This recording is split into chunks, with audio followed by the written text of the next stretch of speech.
YouTube app पर घंटी बजाओ और खबरें अभी तक की हर खबर की अपडेट पाओ। चलिए सीधा इस वक्त की बड़ी खबर का रुख करेंगे। जींद उपचुनाव को लेकर ये बड़ी खबर है, जहां पर सभी पार्टियों ने अपनी ताकत झोंक दी है। जींद उपचुनाव को लेकर सभी पार्टियां लगातार तैयारी कर रही हैं, कमर कस ली गई है और चुनाव जीतने के बड़े बड़े वादे किए जा रहे हैं और दावे भी किए जा रहे हैं कि चुनाव वही जीतेंगे। अभय चौटाला ने जींद को राजधानी बनाने का दावा कर दिया है और साथ ही आपको यह भी बता दें कि सुरजेवाला के समर्थक भी दावा कर रहे हैं कि जीत कांग्रेस की होगी और सुरजेवाला को सीएम बनाने का भी दावा किया जा रहा है कि आने वाले वक्त में सुरजेवाला को सीएम बनता वो देखना चाहते हैं। जींद उपचुनाव को लेकर पार्टियों ने पूरी ताकत झोंक दी है। कांग्रेस की बात की जाए, इनेलो की बात की जाए, अभय चौटाला ने तो जींद को राजधानी बनाने तक का दावा कर दिया है और साथ ही वादा कर रहे हैं जनता से कि जींद से अगर वो इनेलो को जिताते हैं तो आने वाले वक्त में जींद को राजधानी बनवाएंगे। सुरजेवाला के समर्थक भी दावा कर रहे हैं। रणदीप सुरजेवाला के समर्थकों का कहना है कि आने वाले वक्त में सुरजेवाला को सीएम बनाया जाएगा। तो हर एक पार्टी दावे और वादे दोनों कर रही है। 28 जनवरी को ये वोटिंग होनी है जींद उपचुनाव को लेकर, जिसे लेकर सभी पार्टियों ने ताकत झोंक दी है। चुनाव जीतने के बड़े बड़े वादे किए जा रहे हैं और साथ ही आपको यह भी बता दें कि अभय चौटाला ने जींद को राजधानी बनाने तक का दावा पेश किया है।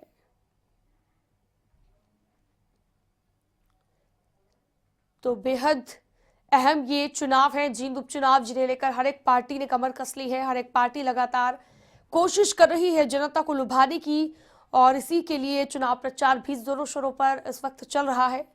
इसी कड़ी में लगातार वादे और दावे दोनों किए जा रहे हैं पार्टियों की ओर से।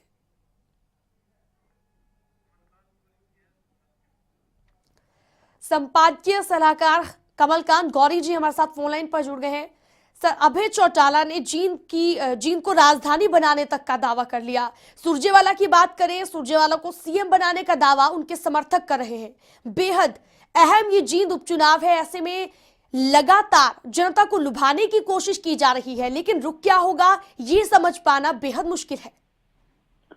देखिए, जींद का जो उपचुनाव है बहुत ही इंटरेस्टिंग उपचुनाव है। शायद ही कोई ऐसा उपचुनाव हुआ हो जो इतना इंटरेस्टिंग हो। मैं देश भर की बात कर रहा हूँ। यहाँ सब सीटों पर पहले से लेके 5वें नंबर तक कौन रहता है, उन सब का अपने अपने पॉलिटिकल मीनिंग होंगे। इसलिए सब पॉलिटिकल पार्टीज जो हैं वो बड़े बड़े दांव खेल रही हैं और रणदीप सुरजेवाला को जो मैदान में उतारा गया है, कांग्रेस के बहुत बड़े नेता हैं, राहुल गांधी के बेहद करीबी हैं, उनको मैदान में उतारकर कांग्रेस ने अपनी पूरी की पूरी जो साख है वो दाव पर लगा दी है। और रणदीप सुरजेवाला के लिए भी ये हीरो और जीरो का चुनाव है।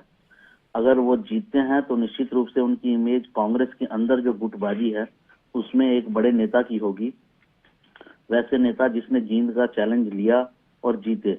लेकिन अगर वो नहीं जीतते हैं तो उनकी आगे की जो महत्वाकांक्षाएं हैं, जो वो सीएम होना चाहते हैं हरियाणा के, उनको भी झटका लगेगा, क्योंकि दूसरे गुटों को ये कहने का मौका मिलेगा कि इनमें उतना दमखम नहीं है जैसा कि कहा जा रहा है। इसीलिए अपनी साख को देखते हुए बड़े बड़े दावे किए जा रहे हैं और कहा जा रहा है कि ये जींद का जो चुनाव है, अगर वो जीतते हैं सुरजेवाला, तो आप सीएम के कैंडिडेट को जिताएंगे, ना कि खाली सुरजेवाला को जिताएंगे। तो ये खबरें बहुत फैल रही हैं। लगातार उनके समर्थक ये कह रहे हैं कि ये चुनाव सुरजेवाला का नहीं है, हरियाणा के अगले सीएम का है। बिल्कुल कमलकांत जी, अगर साथ ही बात की जाए दावों की और वादों की, क्योंकि इतिहास के पन्ने अगर पलटे जाएं, पहले भी जो राजनेता रहे हैं उन्होंने बेहद दावे किए हैं, वादे किए हैं, लेकिन बाद में वो वादे कितने हवा हो जाते हैं वो उसकी हकीकत से हर कोई वाकिफ है। तो ऐसे में क्या समझा जाए, ये जो दावे किए जा रहे हैं ये भी आने वाले वक्त में ऐसे ही हवा हो जाएंगे? देखिए, दावे तो नेता करते ही हैं और बहुत सारे दावे हवा भी हो जाते हैं, आप सही कह रही हैं। तो ये तो कुछ कहा नहीं जा सकता अब, लेकिन जो रणदीप सुरजेवाला का दावा है कि ये सीएम की कैंडिडेट होंगे, उसका अलग एक मायने है। वो एक तरह का दावा नहीं है, और इस बात में कोई दो राय नहीं है कि अगर कांग्रेस को मौका मिलता है या नहीं मिलता है, ये एक अलग बात है। लेकिन अगर कांग्रेस को मौका मिलता है सरकार बनाने का, तो रणदीप सुरजेवाला सीएम के एक मजबूत कैंडिडेट होंगे। और अगर वो जींद पर ही बने रहते हैं, क्योंकि जी। वो कैथल के भी विधायक हैं, जी। और अगर वो जींद में ये कहते हैं कि मैं, अभी तो उपचुनाव है, कि मैं अगला चुनाव भी यहीं से लड़ूंगा, जी। तो सीएम के होने का काफी अंतर पड़ता है। ये बात तो सही है। तो ये एक दावा नहीं है, ये एक अलग किस्म की स्टेटमेंट है बिल्कुल। जो वो अपने जो वोटर्स हैं उनको लुभाने के लिए कर रहे हैं।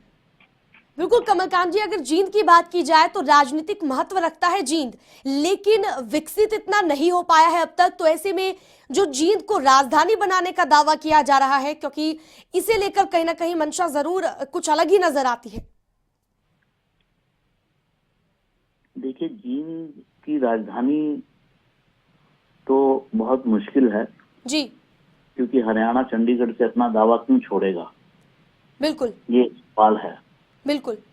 चंडीगढ़ से दावा छोड़ेगा तभी तो जींद की बात आएगी। बिल्कुल।